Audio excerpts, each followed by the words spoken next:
Você vai abrir sua Bíblia em Hebreus capítulo 2 e nós vamos ler os versos 1 ao verso 3. Você pode ficar sobre seus pés, por favor. Hebreus 2, versos 1, verso 3. O tema dessa mensagem é: há uma grande salvação. E nós vamos discorrer sobre esse texto, provando por meio da palavra de Deus que nós vivemos uma grande salvação. Assim diz a palavra de Deus. Hebreus capítulo 2. Por essa razão, importa que nos apeguemos com mais firmeza às verdades ouvidas, para que delas jamais nos desviemos.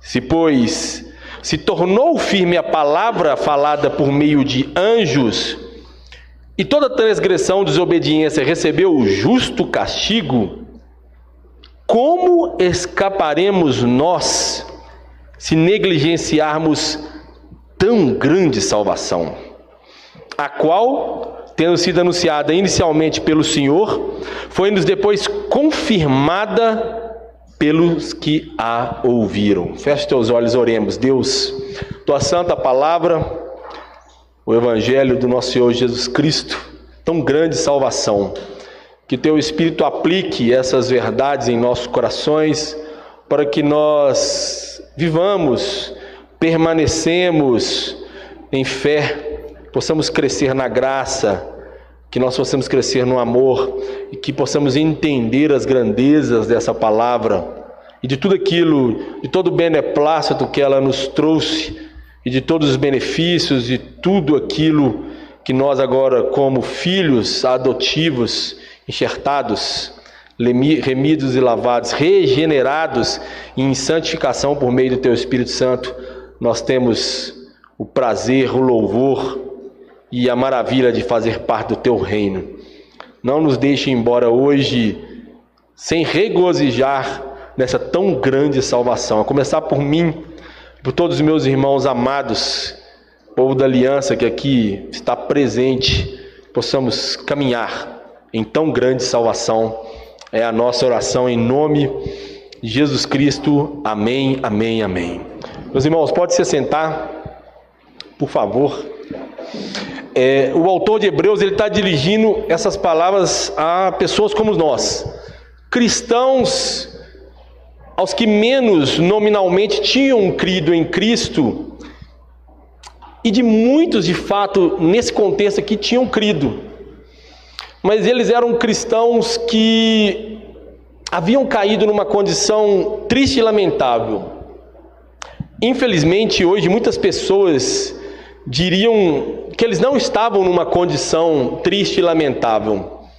Iam dizer que haviam problemas, que haviam grandes dificuldades, e essas dificuldades haviam fazê-los ter ficado deprimidos lá. Mas eles estavam numa condição muito triste e lamentável, porque em vez de regozijarem em uma tão grande salvação, eles estavam se esfriando, eles estavam se afastando da fé, eles ficaram ansiosos, eles ficaram desesperados, desesperançados, sem expectativas. E muitas vezes nós achamos que se a nossa vida ficar em perigo, isso é uma boa justificativa que muitas pessoas usam para ficar desanimados, assustados, amedrontados, ansiosos. E aqueles irmãos estavam assim. Os leitores da carta aos Hebreus, eles estavam em perigo de se desviarem do evangelho que tinham ouvido, versículo 1 que nós acabamos de ler. Alguns deles podiam correr o risco de serem endurecidos pela falsidade do pecado. Está lá em Hebreus 3,13. Alguns tinham o hábito de não irem mais aos cultos. Está lá em Hebreus 10,25. Outros eram vacilantes no zelo espiritual. Isso se encontra em Hebreus 12:12. Então o autor censura os leitores dessa carta por terem falhado em aprender as doutrinas da Escritura. No Hebreus 5:12 diz assim: pois, com efeito, quando devia seis mestres, atendendo a todo o tempo decorrido, tendes novamente por necessidade de que alguém vos ensine de novo quais são os princípios elementares dos oráculos de Deus. Em Hebreus 10, 32, o autor diz que eles tinham resistido à perseguição depois de terem recebido a luz. Em Hebreus 10, 34, o autor diz que eles tinham experimentado sofrimentos, insultos e confiscos das suas propriedades. Mas o autor se reporta à perseguição como algo passado. Ou seja, o problema deles não era a perseguição, pois o próprio autor diz em Hebreus 10, 32, que a comunidade se sustentou em grande luta e grande sofrimento. O problema daquela comunidade era o esfriamento espiritual. E a fim de lidar com esse medo, com essa ansiedade e com esse estado lamentável de tristeza, de desencorajamento e de infelicidade deles, o autor escreveu a eles essa grande epístola. Sempre que você lembrar de Hebreus, lembre-se que todas as desculpas para que você não se alegrar em tão grande salvação são inexistentes. Porque esse autor, ele poderia ter começado esse texto, vou fazer uma paráfrase aqui, ele poderia ter começado esse texto, essa parte assim: compreendo vocês, a situação onde vocês estão, não há motivos para ficar miseráveis mesmos, não há nenhuma alegria em nós caímos em depressão antes dos nossos entes queridos sendo presos e mortos, todos os bens levados embora, nós perdemos a nossa casa, perdemos todos os amigos, a sociedade não gosta de nós, eu entendo vocês perfeitamente, porque vocês não conseguem se alegrar em tão grande salvação. Ele poderia ter começado o texto assim, mas lembre-se de algo: se essa paráfrase que eu citei, essa historinha que eu citei, for verdade, Hebreus é mentira. Se isso que eu falei agora é verdade, a carta aos Hebreus, que é esse grande canto da suficiência de Cristo, não passa de fantasias. Então ele sugere que a condição deles se devia principalmente ao fato que eles tinham deixado escapar ou se distanciaram daquilo que foi pregado no início. E ele lhes diz que a cura para aquela depressão espiritual e a sua incerteza, a sua falta de confiança, de segurança, a cura para isso era prestar atenção nas coisas que eles já ouviram e garantir que nunca mais se afastariam delas. E a palavra no texto grego que ele usa para não se afastar dessas coisas é a figura de um navio que não foi ancorado e vai se afastando do porto. Ou seja, ele estava dizendo que eles garantissem ter realmente amarras que garantisse um porto seguro em vez de ser um navio à deriva. A fé deles não poderia ser um navio à deriva. Mas o autor ele não se contenta em dizer isso para eles e os adverte de forma muito séria e solene. Ele diz: se a palavra dita aos anjos permaneceu firme, e isso é uma referência à lei dada por Deus através de anjos a Moisés lá no Monte Sinai, e por meio dele os filhos de Israel receberam a lei. E como nós lemos no Antigo Testamento, que ele fala, toda transgressão e desobediência receberam justa recompensa. E como escaparemos nós, ele finaliza essa parte, se negligenciarmos tão grande salvação? Versículos 2 e 3 do capítulo 2. Então são essas mesmas palavras que eu tenho para dizer para mim, para vocês, para todos nós cristãos. O cristão ele pode ouvir o mundo, ele pode ouvir o que o humanismo secular diz, ou ele pode ouvir o que o Evangelho tem a dizer. E nós que dizemos cristãos só temos isso para dizer aos homens, o Evangelho. especialmente para aqueles que se encontram em condições semelhantes a esses irmãos da carta, chafurdado no medo, na ansiedade, deprimidos, miseráveis, para poderem se agradar, se alegrar em tão grande salvação. É óbvio também que eu me dirijo aos que não conhecem essa tão grande salvação e que esse evangelho pode chamar. Também aos crentes que não se regozijam na sua salvação, e essa palavra também é para todos os não crentes, todos os não cristãos. E a pergunta para nós é: por que a igreja prega? Por que nós estamos no mundo? Por que nós estamos pregando? Por que nós estamos aqui essa noite? O que justifica a continuidade da igreja? Tudo que a igreja é. No Brasil há milhares de ONGs, e se a igreja vai falar o que as ONGs estão falando ou fazendo, para que a igreja continua existindo? Por que a igreja não acaba, então? Ou ela não fecha? Então, por que a igreja ela continua pregando?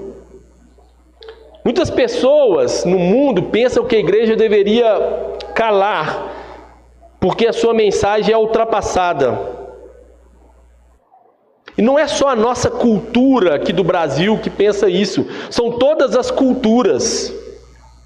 Em 2021, a China, o governo chinês, proibiu a Apple de lançar o aplicativo para iOS da Bíblia.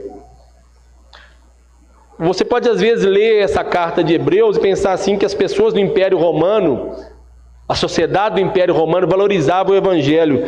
Você pode ler todas as cartas do Novo Testamento e você vai ver que isso não acontecia. O mundo nunca valorizou o Evangelho.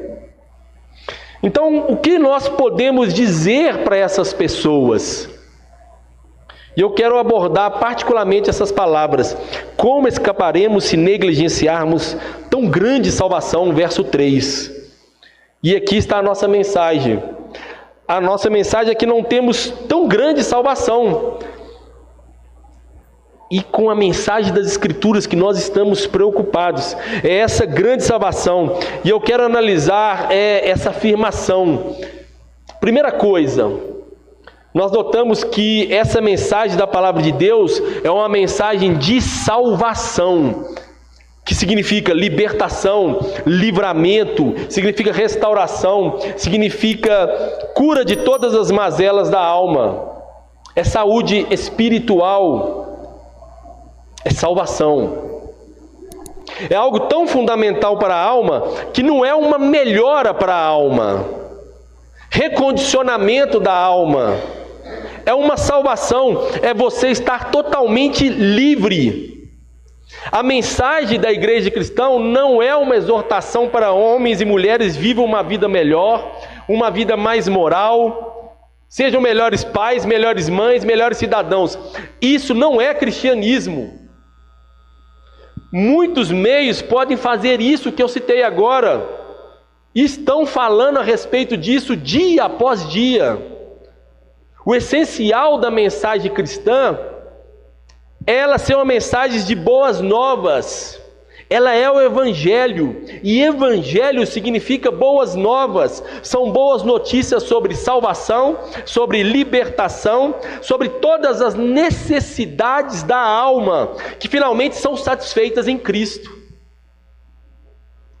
Se você colher a impressão que o cristianismo, que os jornais e a internet passam, você poderá chegar à conclusão que a mensagem das Escrituras não passa de um protesto.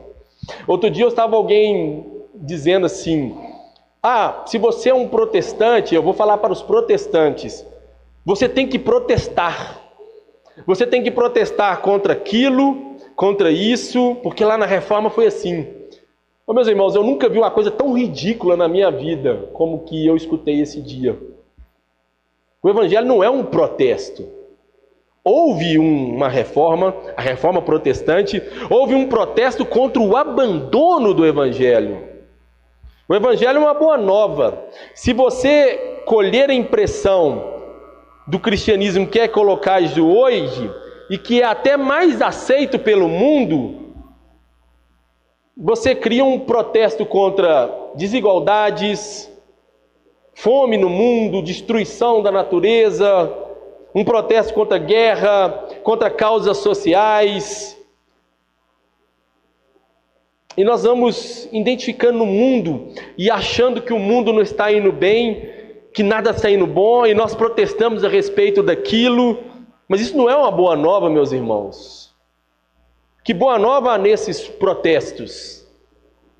Que boa nova há saímos na rua dizendo que o homem ele deve ser melhor, que o homem tem que melhorar, que o homem não pode ser violento, que a sociedade ela tem que ser mais justa. Que boa nova é essa? Isso não é uma boa nova, isso é o que o homem diz o tempo todo, a vida inteira. Você vai morrer escutando isso. Não há nenhuma salvação nisso. O mundo não vai ficar melhor, os seres humanos não deixarão de serem egoístas, o mundo não vai ficar em paz. Não há salvação no protesto. O mundo hoje está tão convulsionado como ele sempre esteve. O Evangelho é uma boa nova de salvação. Essa é a primeira coisa que nós devemos enfatizar. E é a melhor, maior e mais maravilhosa notícia que chegou no mundo. É uma notícia de algo que foi feito, não é de algo que para se fazer ou tentar fazer. Então o autor de Hebreus, ele chama isso de tão grande salvação. Ele não fala de grande salvação, ele fala de tão grande salvação. Ele está tentando mostrar o tamanho, algo muito característico dos escritores do Novo Testamento. Eles sempre usam hipérboles, que são superlativos, quando eles escreviam sobre o Evangelho, sobre a mensagem do Evangelho. Não há nada parecido com qualquer coisa que você ouviu, ou que os seres humanos ouviram, fizeram, ou podia fazer. Então Paulo, em particular, ele faz isso, ele fala as superiores riquezas da graça de Deus. Ele podia falar a graça de Deus. Já é incrível, A graça de Deus já é incrível. Mas Paulo está falando das superiores riquezas da graça de Deus. Ele fala das riquezas insondáveis de Cristo. Ele poderia falar imensa, mas uma coisa imensa pode chegar ao fim. E Paulo, ele diz assim, por exemplo, na primeira carta a Timóteo 3,16: grande é o mistério da piedade, Deus se manifestou em carne. Você percebe que é o Evangelho? É grande, é um mistério imenso para nós. Você já deve ter visto em documentários aquelas grandes catedrais da Europa, que foram construídas em boa parte da Idade Média. Qual a explicação para uma arquitetura tão magnífica como aquela? Tão incrível. Independente do que eu ou você, nós pensemos das catedrais, nós temos que considerar que os homens que as construíram, eles tentaram expressar quase sempre nas naves dessas catedrais, quando são olhadas de cima, o que as pessoas não conseguiam ver na época, ela sempre tem um formato de uma cruz. A maioria das naves, Catedral de Colônia, Notre Dame, eles tentaram expressar em pedra a grandeza, a imensidão, a magnificência dessa grande mensagem de Cristo, a mensagem da igreja, referente à salvação. Isso é maravilhoso, quando um artista tenta expressar a grandeza de Cristo. Porque a cruz, ela nos arrebata. E se nós expressamos de maneira mais elevada possível, melhor ainda. Paulo, lá em Gálatas 6, 14 a 16, ele disse: longe esteja me gloriar em qualquer coisa que não seja na cruz de Cristo, pela qual o mundo está crucificado para mim e eu estou crucificado para o mundo. Ele está cheio de palavras.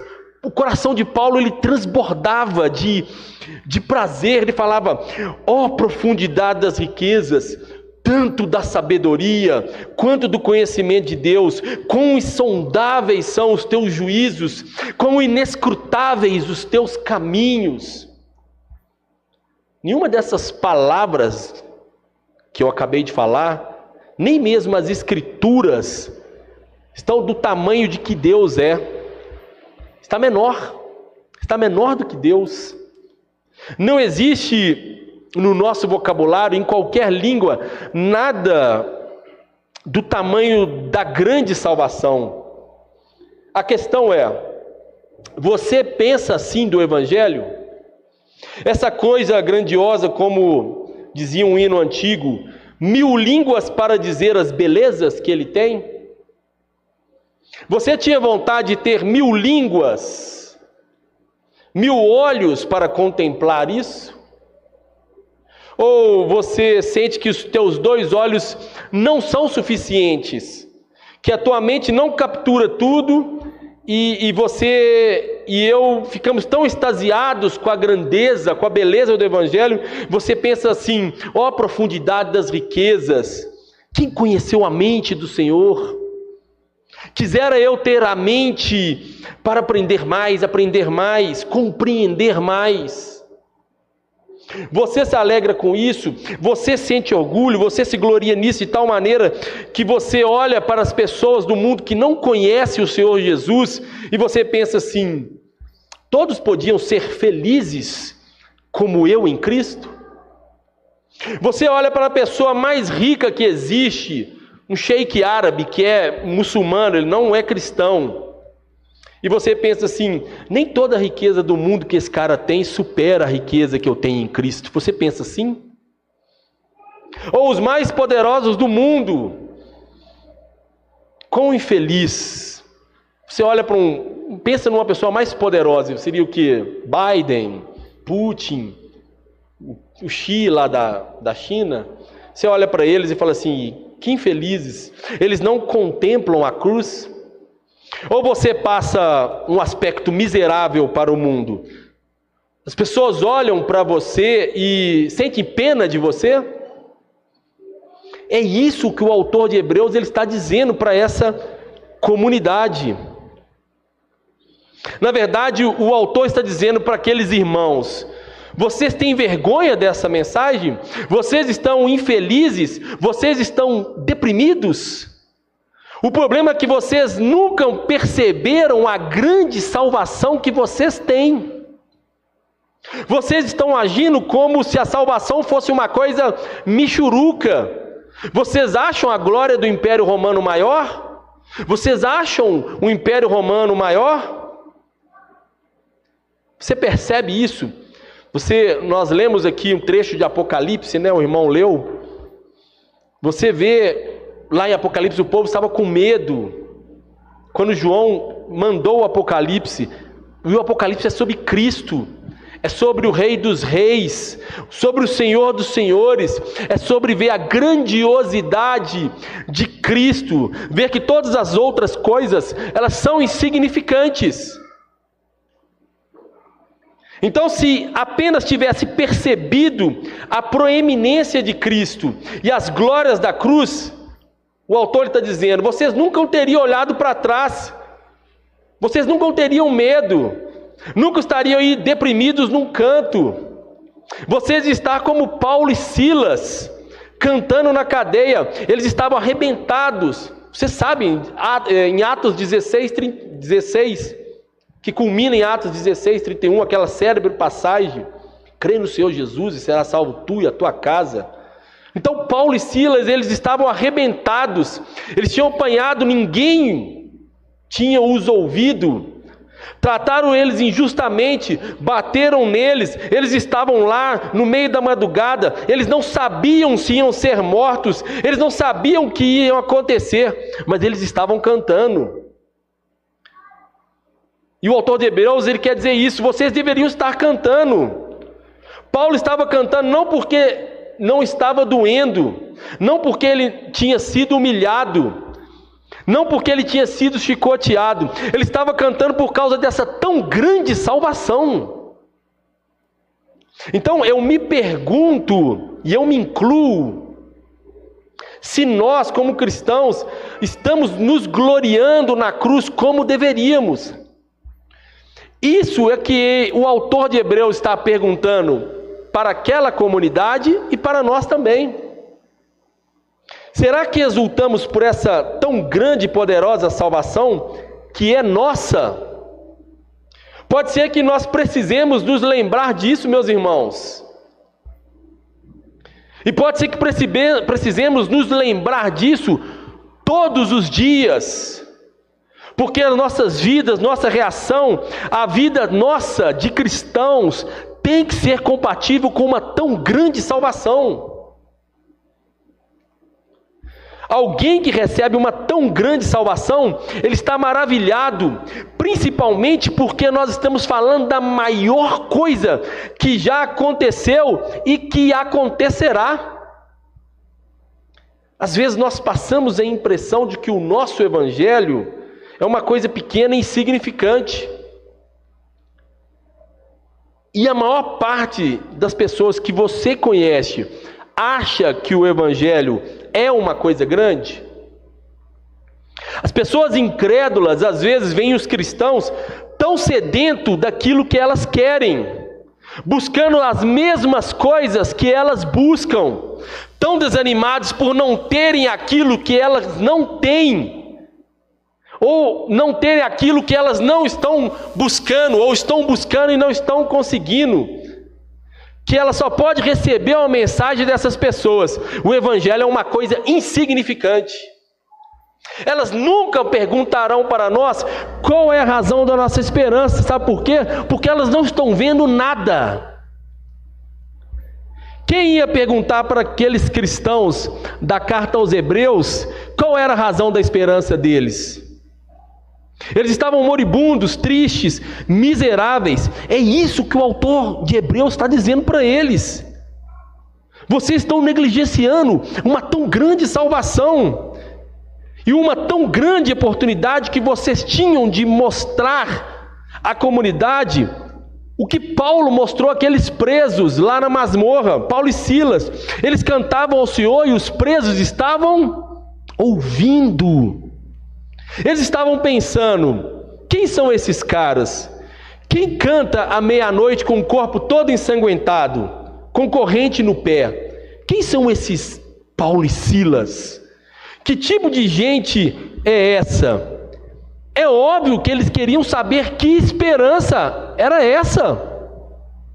Que alegria é essa? O que está acontecendo com vocês? Que tipo de gente reage assim ao que vocês estão esperando? Então, a maior parte das pessoas passam para o mundo a impressão de que ser cristão significa: não faça isso, não faça aquilo, não faça aquilo outro. Alguns pagam de mais modernos. Agora eu sou um cristão mais moderno, eu posso fazer aquilo, eu posso fazer isso, eu posso fazer outro. É uma questão de poder fazer e de não poder fazer. No entanto, nós somos os que creem numa tão grande salvação. A nossa tarefa nesses tempos maus que nos encontramos é mostrar para homens e mulheres a grandeza do que eles estão perdendo. Sabe, o mundo tem que ver em nós. Você tem que mostrar ao mundo: vocês não sabem o que estão perdendo, vocês não sabem a fonte que eu tenho, vocês não sabem a alegria que eu tenho, vocês não sabem a paz que vocês estão perdendo, vocês não sabem as maravilhas que vocês não estão vendo, vocês não sabem como a vida de vocês é miserável, vocês não sabem como podiam ficar felizes, como vocês podiam ser plenos, como vocês podiam ter uma vida cheia de alegria, uma alegria indizível, cheia de glória. É isso que o mundo deveria estar vendo em nós. A grandeza do que vocês estão perdendo, vocês não fazem a menor ideia. A perda. Por que o autor de Hebreus chama de tão grande salvação? Por que essa salvação ela é tão grande assim? Em primeiro lugar, é grande razão do seu autor, é grande razão da sua gênese, ou seja, da sua origem, é grande em sua concepção, Essa é uma boa maneira de testar qualquer coisa. Quem gerou isso? Não é esse o teste que nós empregamos quando nós habitualmente empregamos com relação a livros, a sermões? Você entra numa biblioteca ou numa livraria para comprar ou ler um livro. Como você decide qual livro comprar ou qual livro ler? Você olha para títulos? Se você for uma pessoa sábia, você sabe que não é assim que faz. Você vai olhar os autores. Porque você vai querer ler um livro escrito por um grande autor. Porque você quer ler um grande livro, grandes autores, grandes livros.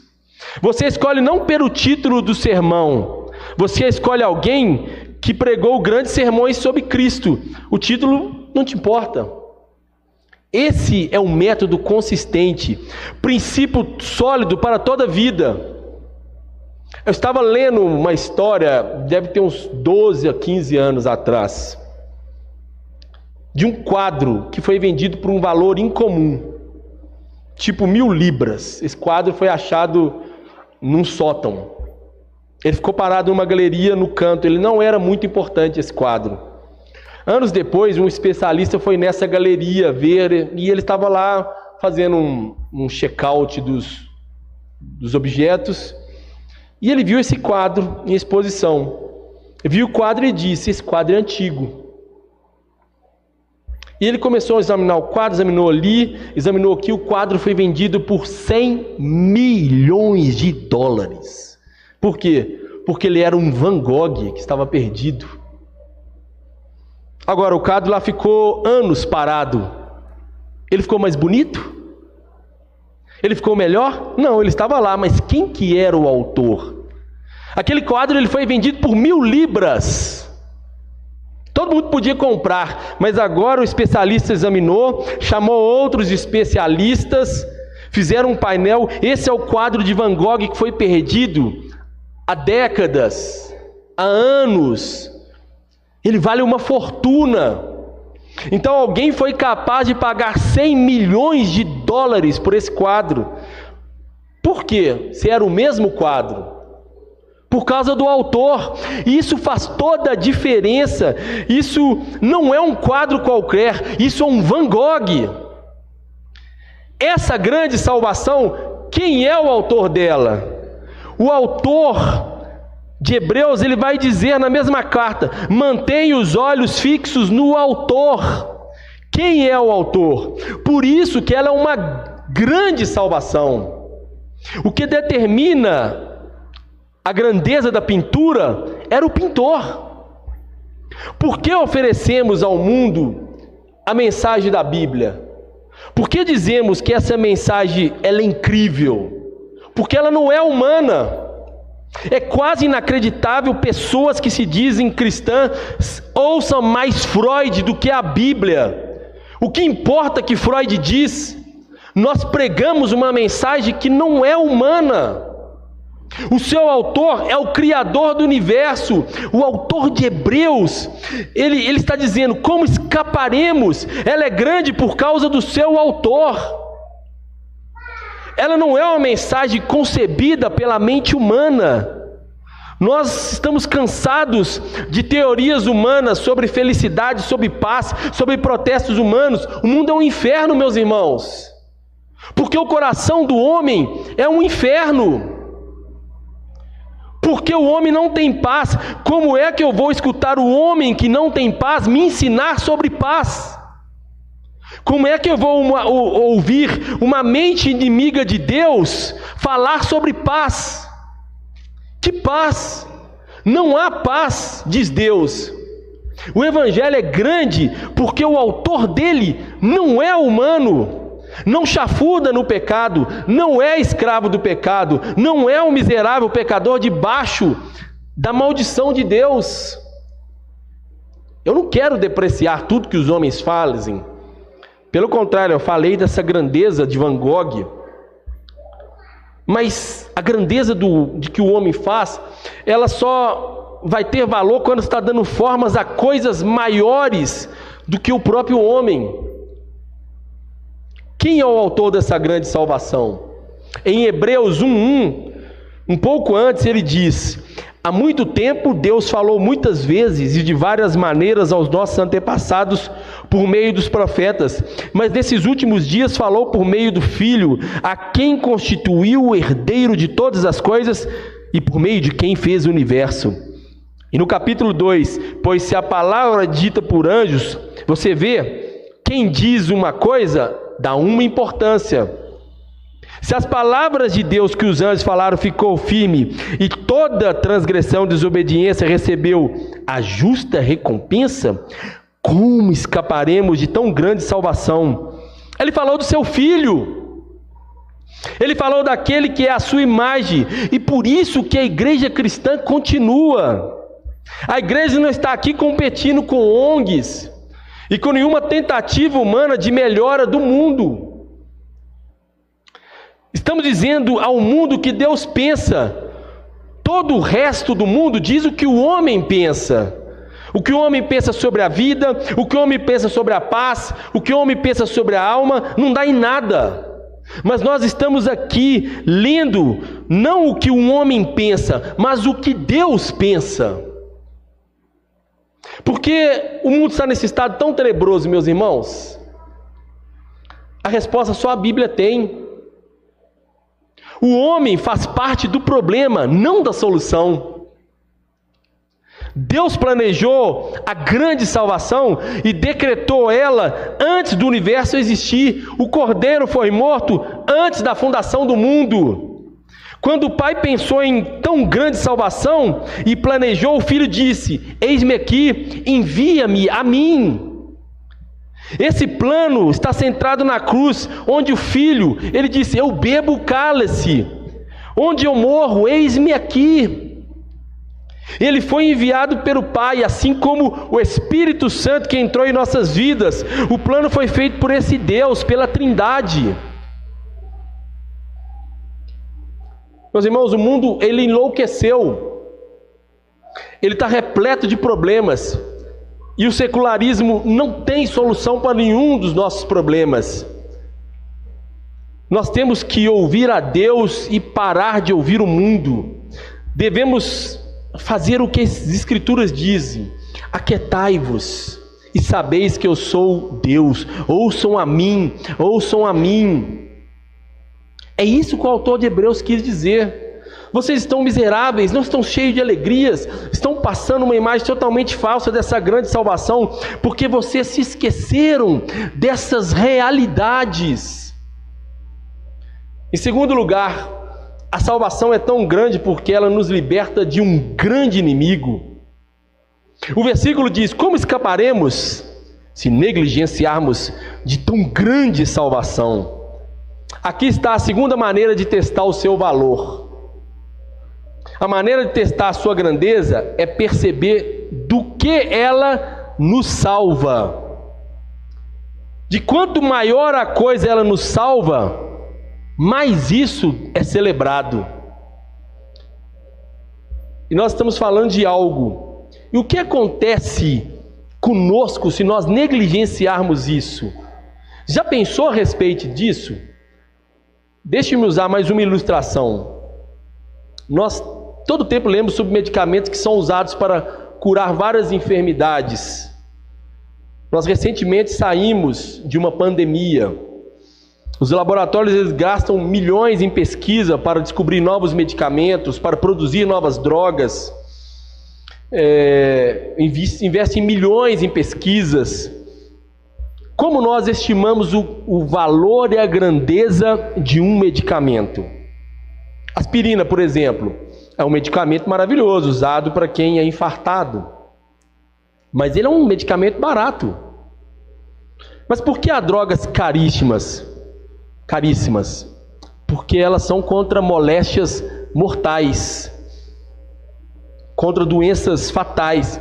Se alguém amanhã disser na mídia assim: eu descobri a cura de todo tipo de câncer, esse remédio será caríssimo, porque ele não está curando uma dor de cabeça, ele está curando algo letal. Alguém pode chegar e dizer: descobri uma medicação que regenera a medula. depois que alguém fica paraplégico ou tetraplégico. Isso é caríssimo, porque isso é algo dificílimo, quem perde os movimentos. Porque a medula não é regenerada. Agora, quanto mais uma droga cura de uma doença letal, mais cara ela é. Então nós estimamos o valor e a grandeza de um medicamento pela gravidade da doença que ela cura. Então o autor de Hebreus diz: como escaparemos se negligenciarmos de tão grande salvação? A expressão dada por anjos em Hebreus 2:2 se refere à lei de Deus. A lei de Deus o colocou o ser humano debaixo da sua ira infinita. Não há nada pior. Pensa que esse Deus, uma das suas características é a imutabilidade, é um dos atributos desse Deus. Esse Deus é imutável. A ira dele não muda nunca. Pensa que ele é todo poderoso, a ira dele tem todos os componentes que ele tem, a ira dele é todo poderosa. Pensa que ele é infinito, pensa que a ira dele nunca vai terminar e que você está debaixo da ira dele. O câncer não é nada perto disso, morrer da pior forma não é nada perto disso. Nada se aproxima daquilo que o Evangelho me salva e te salva. Deus diz em Ezequiel 18:4: a alma que pecar, essa morrerá. O Evangelho, essa tão grande salvação, nos salva da pior coisa inimaginável, a ira infinita de Deus. Aquilo que nos salva da pior coisa é grande por causa do seu autor e é grande por causa daquilo que ela nos salva. A Bíblia diz que a ira de Deus se revela dos céus contra toda impiedade, toda injustiça dos homens que detêm a verdade pela injustiça. Em Romanos 2:5 ele diz: contudo, por causa da sua teimosia e do seu coração obstinado, você está acumulando ira contra si mesmo para o dia da ira de Deus, quando se revelará o seu justo julgamento. Em Romanos 2:18, ele diz algo ainda mais forte: mas a ira e indignação aos facciosos. Agora pense nisso, meus irmãos. Não somente a ira, mas a fúria da ira do Deus Todo-Poderoso. Você podia ouvir algo pior? Sabe o que é uma fúria de um furacão? Furacão destrói tudo. Ele é furioso, né? O próprio nome diz isso. Ele não tem como negociar com o furacão. As melhores casas, melhores hotéis, resorts. O furacão, onde ele passa, ele arrebenta tudo. Não adianta colocar saco de areia, fazer barricada, sai todo mundo que evacua a área. É assim que é a ordem. A onda, o tsunami vai levar tudo. Tudo que parece sólido. Essa cidade, a beira-mar, tudo é destruído. Agora nós não estamos falando da fúria de um tsunami, nem da fúria de um terremoto, mas da fúria do Deus Todo-Poderoso. Então, quando Deus onipotente tem uma fúria furiosa, uma ira furiosa, não existe nenhuma força negativa maior do que essa. É a maior força negativa que existe. Ela está muito além da nossa capacidade de imaginação. O apóstolo Paulo, por isso que ele se gloriava no Evangelho. Em Romanos 1,16 ele fala o quê? Eu não me vergonho do Evangelho, porque ele é o poder de Deus para a salvação. Salvação disso, tão grande salvação. Todos nós estamos indo para a morte, meus irmãos. Hebreus 9:27 fala o quê? Da mesma forma, como o homem está destinado a morrer uma só vez e depois disso enfrentar o juízo. Foi isso que aquelas pessoas estavam esquecendo. Vocês estão tristes e deprimidos? Como escaparemos se negligenciarmos assim? Mostrarmos o quão pequena para nós essa tão grande salvação. Nós somos criados para a glória de Deus, meus irmãos. Como a primeira pergunta do nosso catecismo maior de Westminster: qual o fim principal do homem? Glorificar a Deus e gozá-lo para sempre. Um dia nós estaremos diante de Deus e a pergunta será: tudo na tua vida me glorificou? Mostrou meu valor? Tudo foi por mim? O que vamos responder? O que nós vamos responder para Deus? Vamos contar uma história para Deus? Você vai colocar para Deus a última teoria da psicanálise? O que você vai fazer? A morte segue seu juízo e você vai comparecer diante de Deus.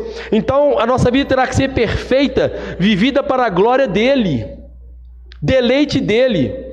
Mas eu e vocês, nós vivemos assim? Não? Então há uma expectante e infinita ira sobre nós. O que você vai dizer? Você não precisa pensar numa explicação. Deus já disse qual é a resposta. A alma que pecar, essa morrerá. É o que está sobre nós. É a condenação determinada pelo Senhor para aqueles que não viveram para a sua glória. Toda a nossa justiça será como trapos imundos aos olhos de Deus. Vamos mostrar isso para Ele? Você vai levar trapos imundos e vai tentar convencer Deus, o Deus Santo, que aquilo tem algum valor? Não podemos escapar. Você vê que essa é tão grande salvação? Sabe por que as pessoas às vezes estão tristes? Falando de pessoas crentes, arrasadas, porque uma boa parte daqueles que se dizem crentes não acham que é uma grande salvação. Elas não acreditam, porque nós sabemos o que as pessoas fazem quando acreditam em algo. Nos últimos anos, desde a pandemia para cá, nós vimos o que as pessoas fazem quando elas se encontram em perigo, que elas podem morrer, mesmo elas acreditam em seres humanos, mesmo não sabendo do grande perigo que é confiar em seres humanos. Eles fazem o que as pessoas mandam, às vezes fazem até coisas ridículas. Por isso que eu nunca acreditei quando alguém chega para mim e fala assim: ô Moisés, eu acho que eu estou perdido, sabe? É por aquilo, eu acho que eu não sou um eleito. Eu já sei, essa pessoa não acredita. Porque se ela está tão tranquila, ela chega tão tranquila para você e acha que ela não é uma eleita, ela não acredita. Mas se o médico falar para ela que ela está com câncer, ela desespera. Mas o inferno ela não acredita. Na fúria infinita de Deus, ela não acredita. Mas na fúria do coronavírus, ela desespera. E esse é o pior vírus que já existiu no mundo. A pessoa fica desesperada, não dorme, entra numa bolha. Agora a fúria de Deus, eu vou entrar debaixo da fúria. Estou sentindo que eu estou na fúria. Você está vendo? Não é uma grande salvação. Ele não acredita, ele não vê Deus de verdade. Deus para ele é uma história. Só existe uma maneira de evitar a ira de Deus, é estar em Cristo. O autor de Hebreu diz: vocês estão tristes, sem alegria, desanimados, porque vocês esqueceram. Agora vocês pensam que alguém pode escapar negligenciando tão grande salvação? Crê que aquele que não conheceu o pecado, Deus o fez pecado por nós, para que fôssemos feitos justiça de Deus, para que nele Deus olhasse para nós e dissesse o quê? Perfeito. Eu não acho Mância Gentil, não é um outro homem, não é um anjo dizendo, é o próprio Deus dizendo, perfeito. De tal maneira que você pode dizer aquilo que ele disse: quem intentará acusação contra elas? Foi o que Deus diz, perfeito. Eu estou satisfeito, eu estou encantado. Agora, se você crer nisso que o autor de Hebreus está dizendo, nessa grande salvação, todos esses problemas vão embora. Vocês continuarão firmes, vocês terão isso. Crê que o Filho de Deus levou Ele mesmo, como na primeira carta de Pedro 2, 24, em seus corpos o nosso pecado sobre o madeiro, para que, estando mortos para o pecado, pudéssemos viver para a justiça, e pelas suas feridas nós fomos sarados. O autor de Hebreus não está exagerando. É uma tão grande salvação. Essa é a única mensagem que pode tirar o ser humano do juízo de Deus. Ela é grande pelo seu autor, que é o próprio Cristo, e daquilo que ela nos livra. Hebreus 2,17 diz: por essa razão era necessário que ele se tornasse semelhante aos seus irmãos em todos os aspectos, para se tornar sumo sacerdote misericordioso e fiel com relação a Deus, e fazer propiciação. Propiciação é aplacar a ira de Deus pelos nossos pecados. A grande salvação não quer dizer: tudo bem, eu não vou mais derramar minha ira sobre eles por causa do meu filho, ele salvou vocês da minha ira. Não, a salvação fez muito mais do que isso. Ela nos reconciliou com Deus. Nós fomos reconciliados com o seu sangue. Isso é incrível, meus irmãos. A nossa primeira necessidade é perdão. Precisamos nos reconciliar com Deus. Estamos nos afastados, nos rebelamos, estamos sob sua ira, nós somos culpados. Lá em Jó 25:4 diz: como o homem pode ser justificado diante de Deus? O que ele vai falar para se justificar? Como?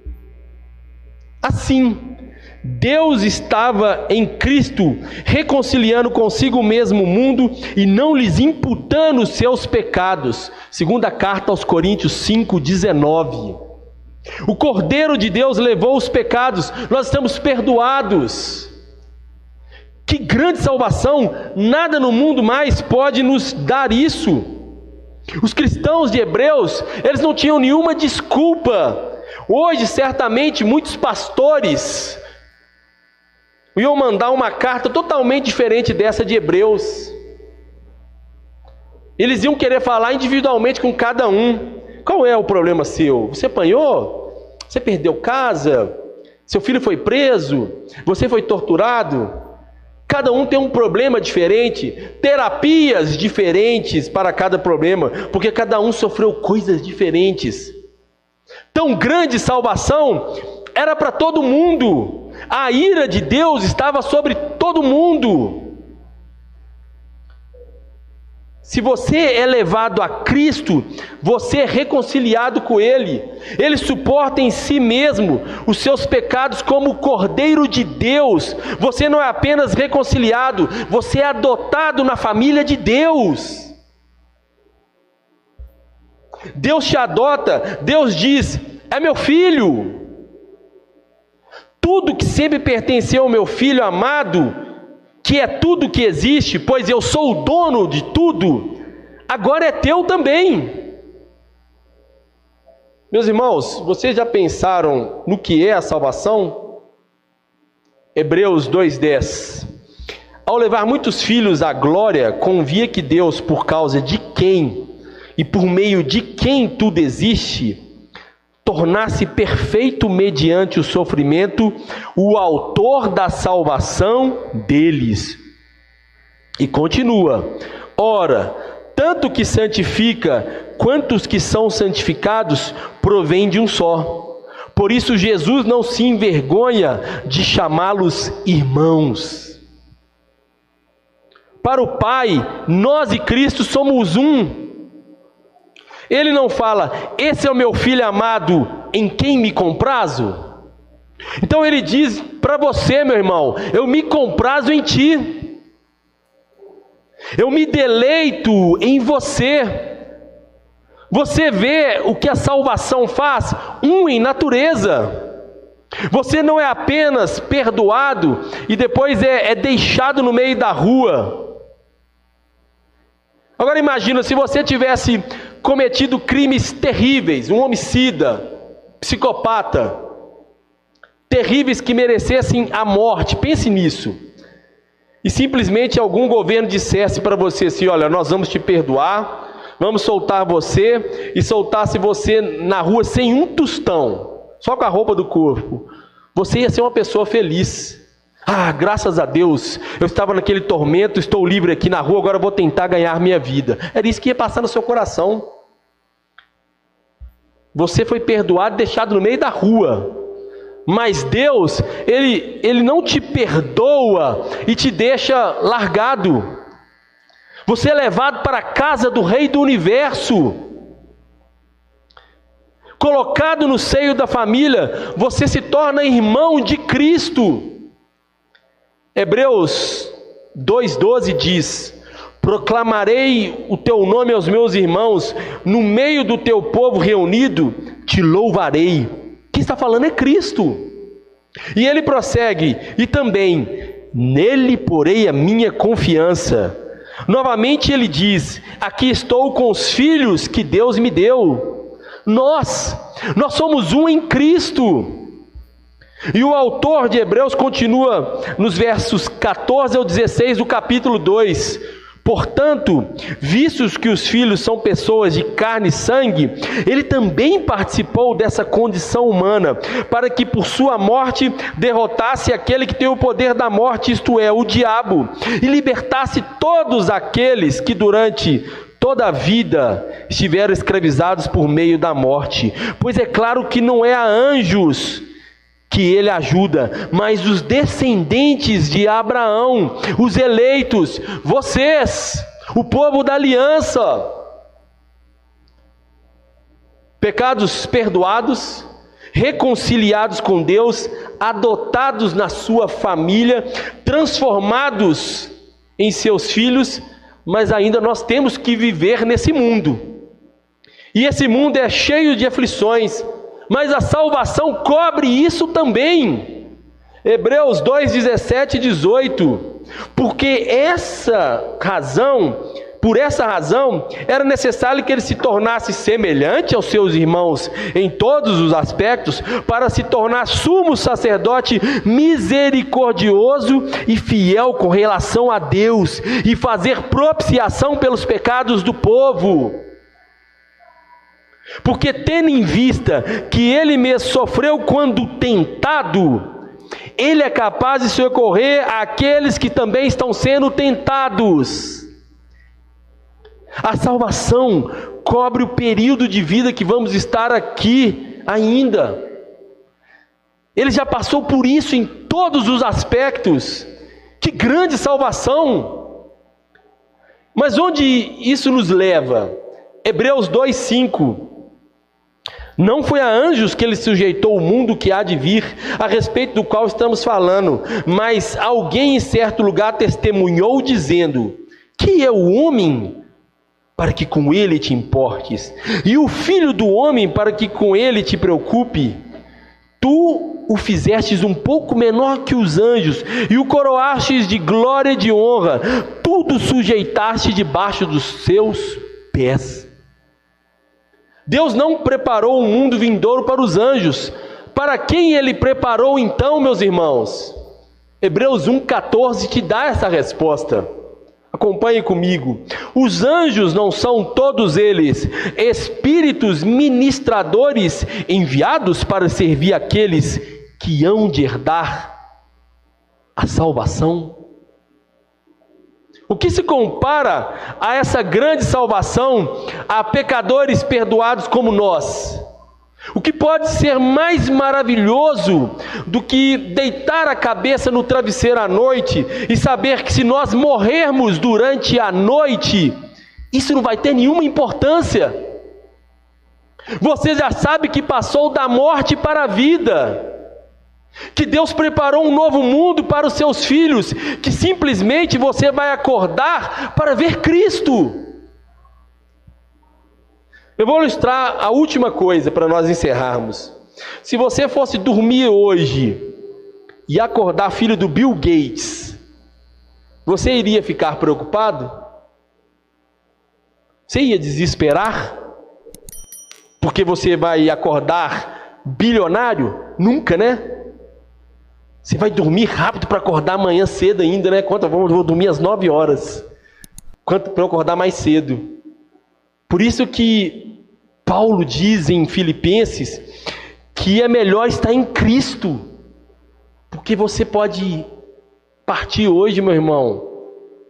Quando você expirar, você vai estar com o Rei da Glória.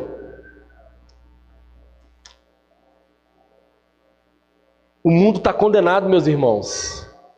A igreja não está aqui para salvar o mundo. Não há salvação para este mundo. A igreja são aqueles que foram salvos deste mundo. Este mundo já está condenado. O seu príncipe também já está condenado. E não há nenhuma página do Novo Testamento que promete tornar esse mundo melhor. João falou isso no século I, o mundo jaz no maligno. Se essa é a tua expectativa de tornar o mundo melhor, você está totalmente enganado sobre o Evangelho. Cristo, o Filho de Deus, nós não cantamos aqui Maranata, está voltando para julgar esse mundo. Que as palavras do Senhor, elas se fixem em nós. Não se turbe o vosso coração. Credes em Deus, credes em mim. Na casa de meu pai há muitas moradas. Esse texto dá uma confusão, né? Mas ele quis dizer cômodos, quartos. Há quartos para todos os eleitos. Não tememos. Esse é o mundo vindouro oferecido por essa grande salvação. Agora, você crê nisso? É real para você? Então ele está dizendo: vocês irão se regozijar. Ele fez tudo isso para aqueles que o Pai deu a ele. Ele está à destra do Pai. Ele é o Criador, o sustentador, o Senhor da vida, que morreu na ignomínia e vergonha. Porque ele fez isso, porque eu merecia todas essas coisas, essa ira. Mas o Pai me deu a ele. Eu sou dele. Então ele tinha que pagar as maldades infinitas do seminarista Moisés. Ninguém poderia condená-lo a nada. Ele era inocente, ele era justo. O mundo inteiro vai ver como ele é, mas nós não somente o veremos, nós seremos como ele. Nós somos predestinados para ser a sua imagem. Essa é uma grande salvação, meus irmãos. A maior parte dos que se dizem cristãos hoje não estão passando a menor impressão para o mundo que existe uma grande salvação. Você crê nele? Ele é sua alegria indizível e cheia de glória? Você realmente é um proclamador do Evangelho? Dessa grande salvação? Você quer que o mundo inteiro o conheça? Meus irmãos, que Deus abra os nossos olhos, porque se os nossos olhos não forem abertos para ver a beleza de Cristo agora, nunca mais eles serão. Como nós escaparemos se negligenciarmos tão grande salvação? Fique de pé, vamos orar, e aí vou convidar o reverendo Elias para impetrar a bênção apostólica. Vamos orar, fecha os teus olhos. Deus, muito obrigado por esse momento precioso com os meus amados irmãos aqui na IPB Petrolândia. Muito obrigado porque nós regozijamos nessa tão grande salvação. Se os nossos corações falharem, meu Deus, mediante o Teu Espírito Santo, aplica a palavra da verdade em nossos corações, para que essa tão grande salvação seja a mola propulsora das nossas vidas. Não nos deixe negligenciar, Pai. Não nos deixe cair como esses irmãos de Hebreus caíram, em tão grande descrédito, a ponto de serem duramente exortados pelo Senhor. Nos ajuda, Deus, nos ajuda, reviva nos nossos corações, por acaso, se a fé está esfriando. Nos coloca essa tão grande salvação como o maior prazer das nossas vidas, o maior gozo das nossas vidas, que nós possamos ter em Cristo o maior prazer e nada mais. Que Cristo seja o maior prazer, muito mais que os nossos casamentos, os nossos cônjuges, os nossos filhos. Que Cristo seja muito maior do que o amor que nós temos pelos nossos irmãos, o amor que nós temos pelos nossos pastores, que o amor que nós temos pela nossa igreja. Cristo é muito maior. Não nos deixe cair em tentação, mas livra-nos de todo mal. E que essa tão grande salvação, ela queime.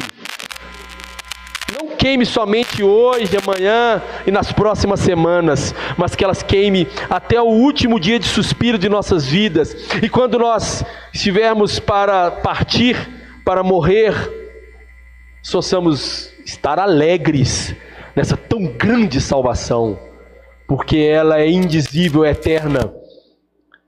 Ó Deus, nos perdoe pelas nossas negligências, nos perdoe pelas nossas fraquezas, nos perdoe pela nossa soberba, nos perdoe porque colocamos sempre algo à frente da Tua grandeza. Nos ajuda a caminharmos e a amarmos e a regozijarmos em tão grande salvação. É a nossa oração, em nome de Jesus Cristo. Amém, amém, amém.